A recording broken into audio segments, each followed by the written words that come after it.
Hi guys, OB Dave here. And I am Ash. Together we are OB Dave and I am Ash. Robotic elevator operator. Up, down, down. We've just reacted to Electric Callboy's elevator operator, and it's an absolute banger, and it's really cheered me up. So good. Amazing. So I took the mickey out of the fat electrician ones because they can't get Toyota Hiluxes in the States. Yeah. They can't get new ones. I think they can get old ones. Yeah. Correct me if I'm wrong on that. And I was like, well, maybe I'll get one. And then I ended up getting a different pickup truck. Lasted a few months before it needed a new engine. Nissan Navara, for anyone wondering. And got rid of it. Got a van. Turbo blew today while I was picking the kids up from school.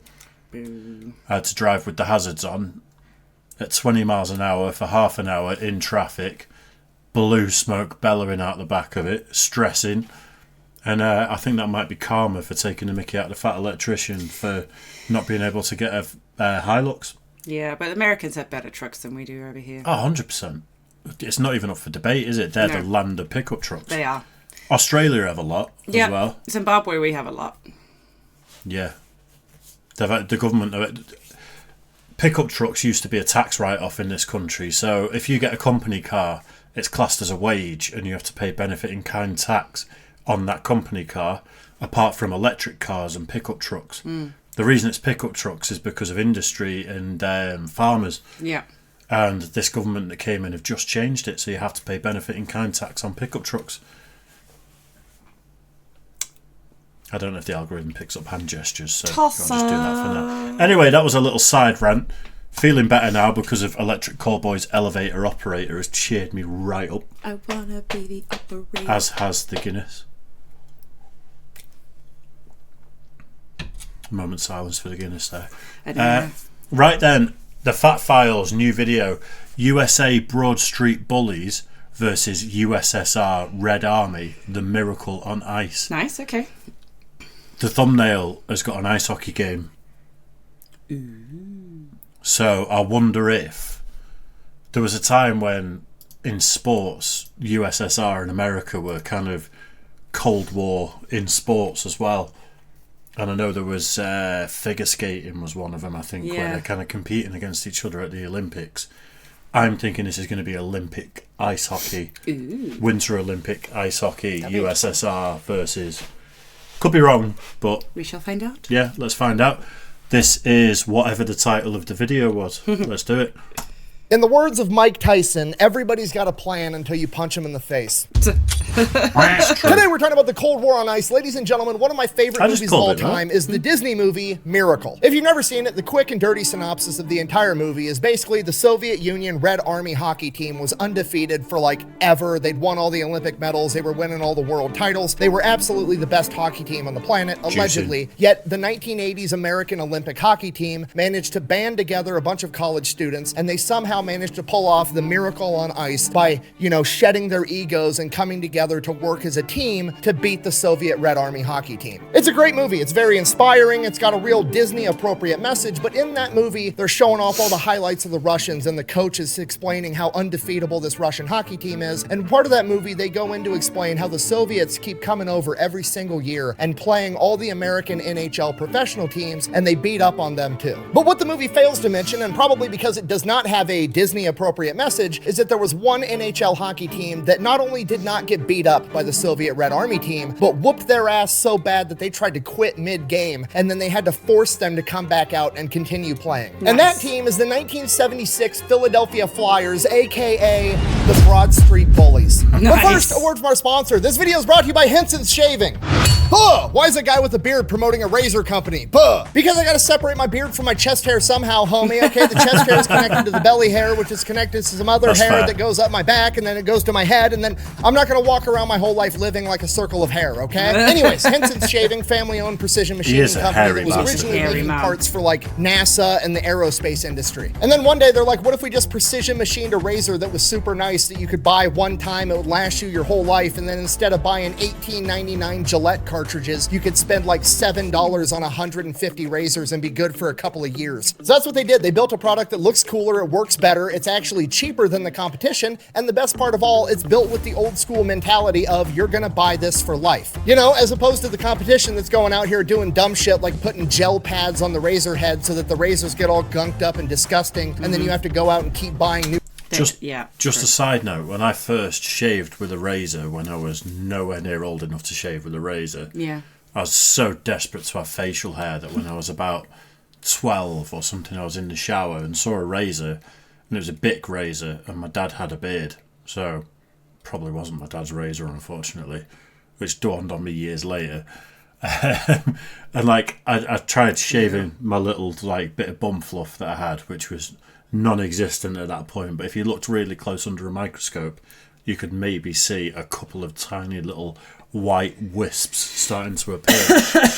And I went like that, and then I looked at the razor, and there was like a couple of little bits of fluff on it, and I went like that with my finger to wipe them off, and just went like that, and my finger just started pissing blood in the shower. And I'm like, how many guys who've never been shown how to shave have done that? Young, just see that the razor's dirty and just instinctively just wipe it with their finger. It's still with me to this day. That's why I want to shave with a razor.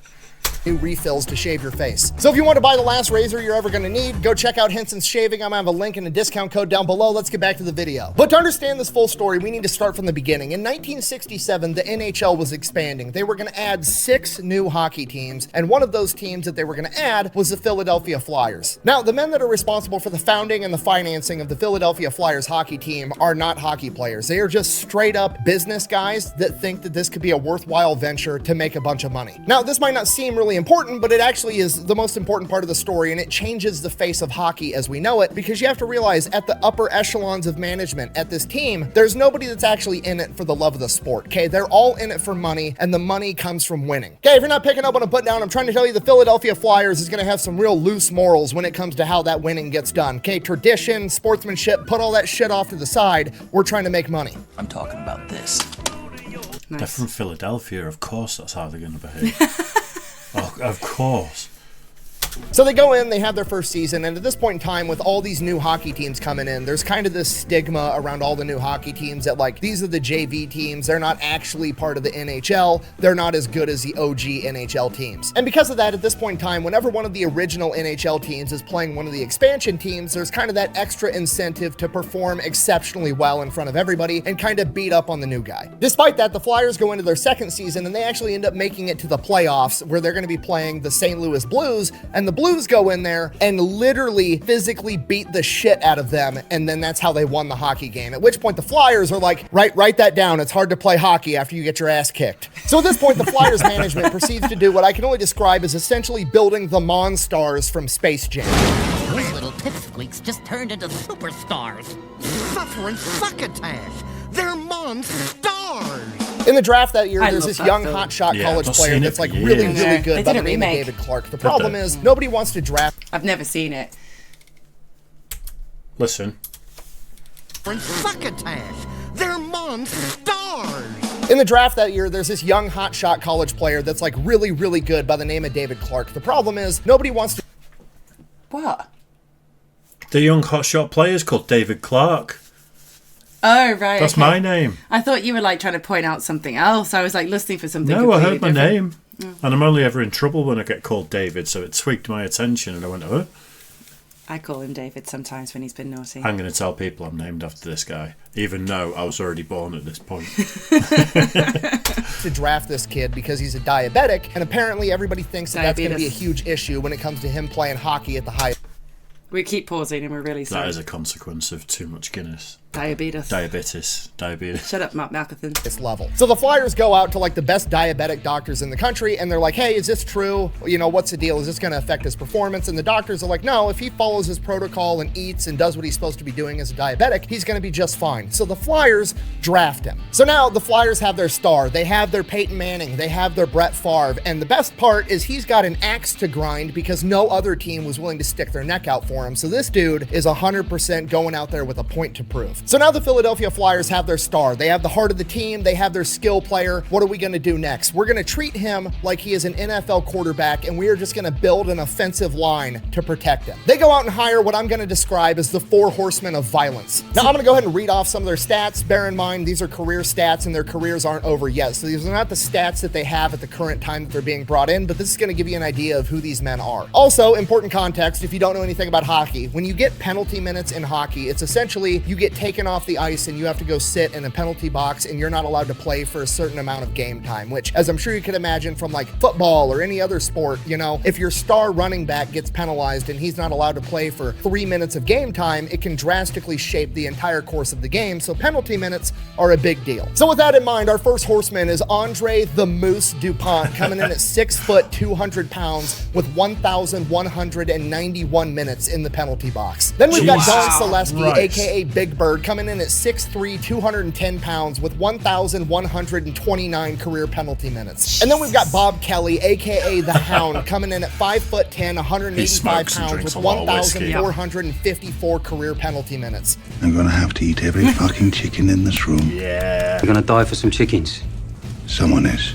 And then we have our headliner, David Schultz, aka The Hammer, coming in at 6'1", 185 pounds with 2,294 career penalty minutes. Okay, this man still has the record for the most amount of penalty time in a single season at 472 minutes. 8 hours of penalty time in a single season. The man could have watched all 3 Lord of the Rings, the director's cuts, while he was sitting inside the box. In a single season, he once got in 34 fights, okay? A, that's a lot of fights. But B, to put that into perspective, at that point in time, the team average for the rest of the league was 30 fights for the team collectively, and this guy got in 34 fights by himself. He literally once got in a fight while the referee was on the ice announcing how many penalty minutes he had to serve for the fight he just got in 30 seconds prior. And as a cherry on top, they hire a new head coach by the name of Freddie the Fog Shiro, a former boxer and philosopher that primarily studies Sun Tzu and Alexander the Great. Okay, if you're not picking up what I'm putting down, the Philadelphia Flyers are basically just planning to go to war, and David Clark is probably the safest man in the NHL at this point. So for the next couple of seasons, the Flyers go out and they literally just start beating the shit out of the enemy team, so much so that they almost immediately get the nickname the Broad Street Bullies, and all the other teams and their fan bases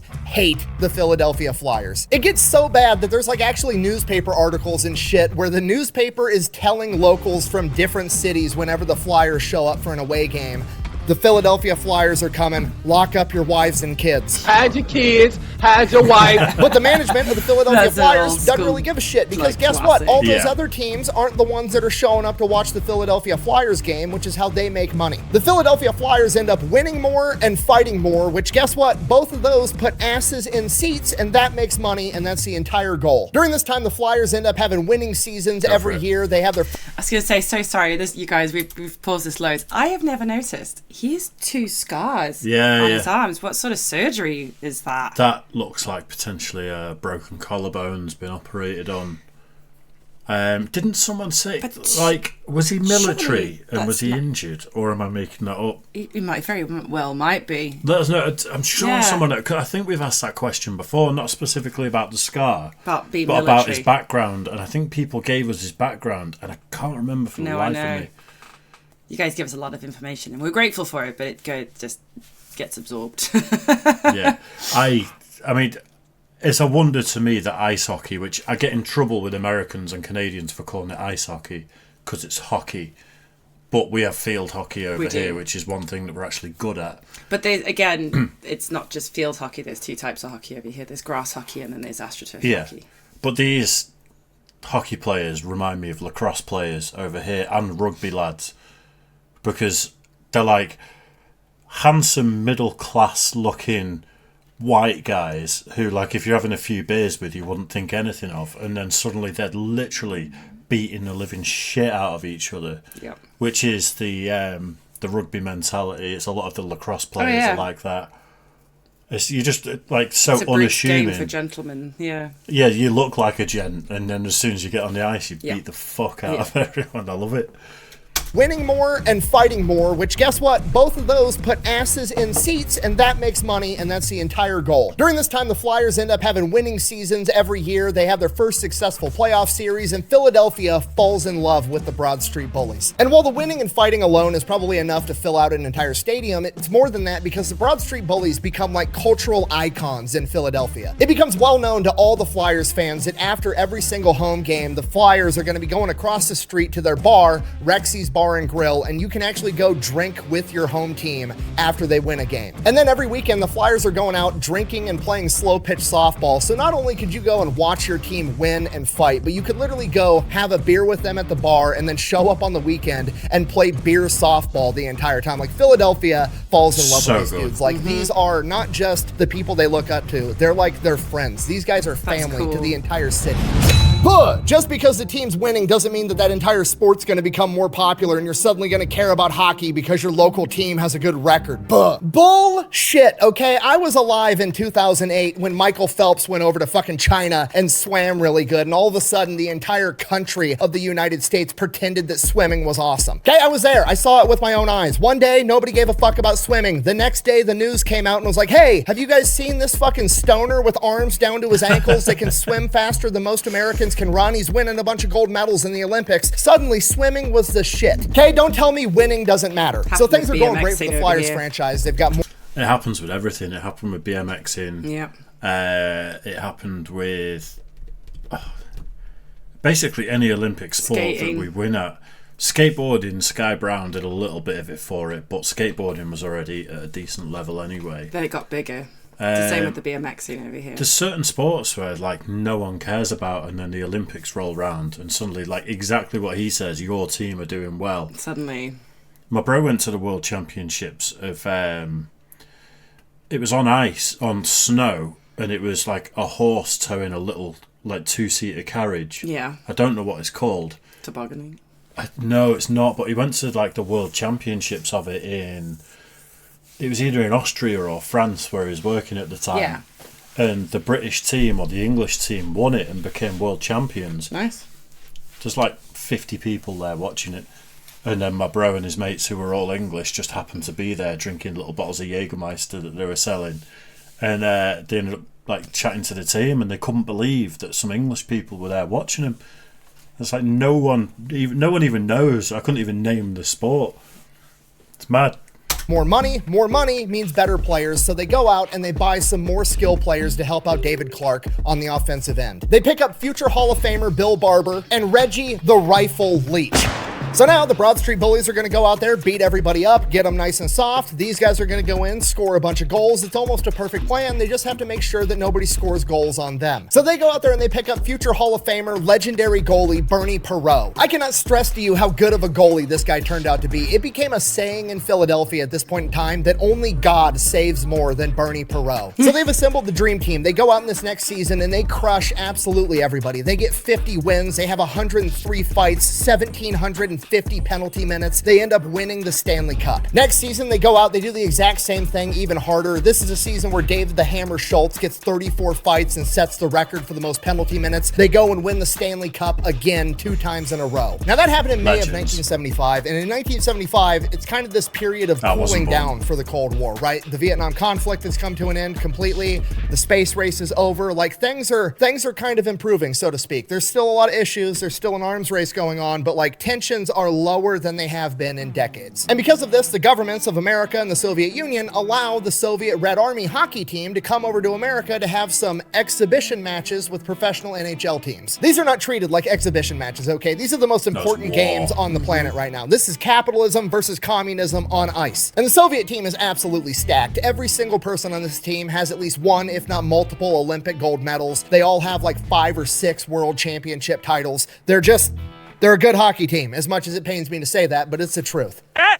He said it! He said it! So in December of 1975, the Red Army team comes over to America and beats the New York Rangers 7-3. A couple weeks later, January 8th, 1976, they play the Boston Bruins, complete blowout 5-2. And now the only team they have left to play 3 days later on January 11th, 1976 is the Philadelphia Flyers, the back-to-back Stanley Cup champions, and the entire world is watching. People that don't even know hockey, understand it, or have ever cared about hockey in their entire lives are tuning in to watch this game. This is a cultural fucking event. People that have never cared about hockey in their entire lives are suddenly Philadelphia Flyer fans. People that have watched hockey their entire lives, that have hated the Philadelphia Flyers for years because they are the villains of the NHL, are now suddenly rooting for the Philadelphia Flyers. They're no longer the villains. They are the anti-heroes that America needs to go out and shut down the Soviet Red Army team. Big problem, elephant in the room, Bernie Perreault, our goalie, is hurt and he's not going to be able to play this game. We're running on the backup goalie. What are we going to do? Coach Freddie the Fog Shiro realizes that the Soviets skate and move and play the game different than any NHL team, right? NHL teams is like, stop, go, do this. The Soviets are moving constantly. They're always circling. They're constantly skating. They're always compared to being ballerinas on ice. So Freddie says, here's a strategy. Rather than chasing the puck like we normally do, we're going to chase them instead. We're going to put so much pressure on them that they can't do all this pretty ballerina on ice bullshit. Basically, we're going to play like the Soviets play, but more violent. And in doing so, we're going to drag them down to our level. Violence is not the answer. It's the question. The answer is yes. Okay, it makes perfect sense. If we control the puck the entire time, they're not allowed to shoot. It doesn't matter who we have guarding the net. Do you know what's better than having really good body armor and getting shot? Not getting fucking shot. If we win, I'm going to be sky high, and if we lose,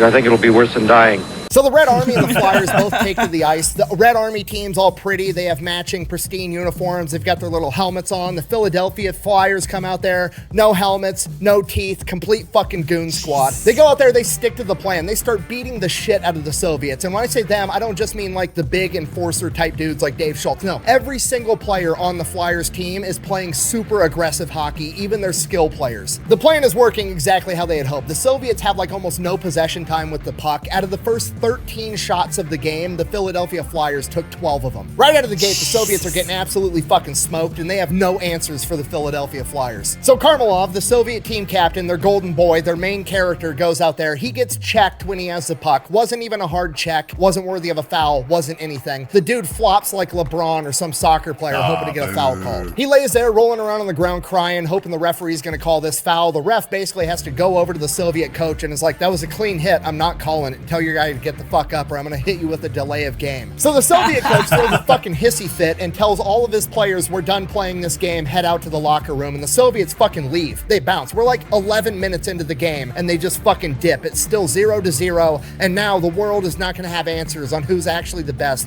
at playing hockey. Now nobody knows what's going on. Minutes are going by like hours, like is the game over? Should I go home and try to beat the traffic out of the stadium? Like, what's the deal? And the NHL commissioner, Clarence Campbell, is like, okay, hold on. In a moment of genius, he hates the fucking Philadelphia Flyers, by the way, but he's rooting for them right now and he wants this game to continue. So he's like, okay, they're communist. They want a moneyless, classless, stateless society. Fuck it, let's put that to the test. He goes to the locker room and tells the Soviet coach, I'm not going to pay you guys the $200,000 you were supposed to get paid for this series unless you get your fucking ass back out on that ice and play hockey.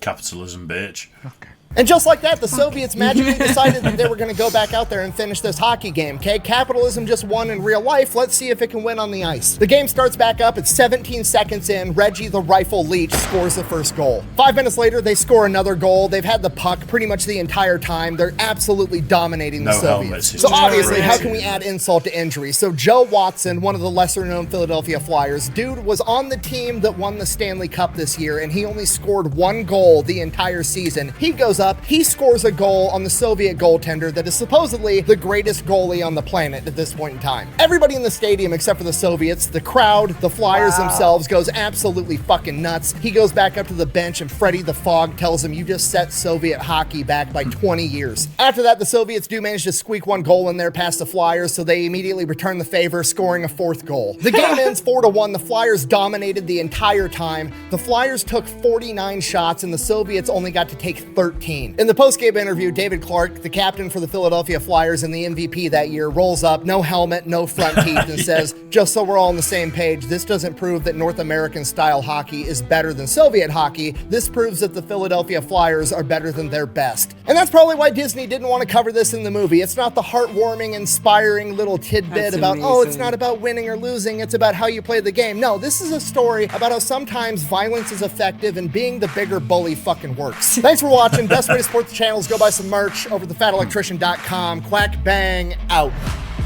That's amazing. Love it. I absolutely love that stuff. And then, as a thank you to the Philadelphia Flyers for effectively saving the day, they went and changed all the rules in professional hockey to more heavily penalize fighting and violence, and it basically ended the Philadelphia Flyers' success and their third run for a Stanley Cup.